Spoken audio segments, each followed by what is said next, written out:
Hello, hello, welcome to the second devlog for the Msm Fangame. This video is going to be about visual stuff, shop improvements, and currency, so a little bit short. First, currency. It was really easy to implement. There's now just a global variable to hold on to gems and coins in the global script, and we have a display in the top right for them. This doesn't do much on its own, but it is relevant for the shop. The shop is definitely the biggest tech innovation in this update. In the first video, the shop you saw was hard-coded, so there was buttons in the shop that had to be specifically made to give certain monsters. That's fine for a basic test, but for later down the line, I don't want to have to make a button for every single monster or decoration or whatever.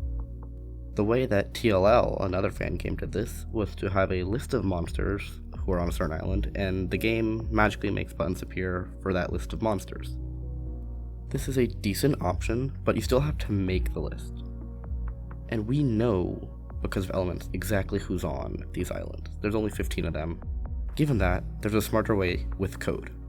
Each monster has an associated ID using the P, C, A, W, and E elements. I have a list of which elements belong on the island, and the game will automatically put those monsters in that island's shop.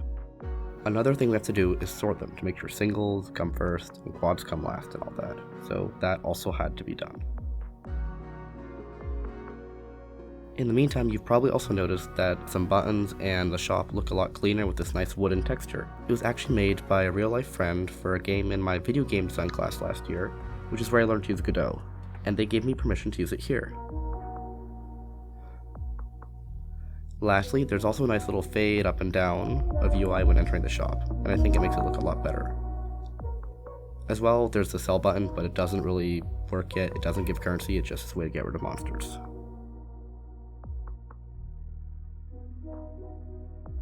In a moment, I'll play a big clip of gameplay footage with almost the full song with a couple guys missing, but before we get there, I should talk about Android. As you likely know, there are no animations in the game and the indications work through glowing. Unfortunately, the fancy shaders I use for the glow here on PC do not work on Android. The game is still going to be on Android, but I've had to find a lower quality and less pretty glowing method in order to make it work, which you can see on screen now. It's not perfect, but I'm sure you can agree that it's better to have this than no game on Android. Anyways, here's the big gameplay clip.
Thanks for watching this devlog.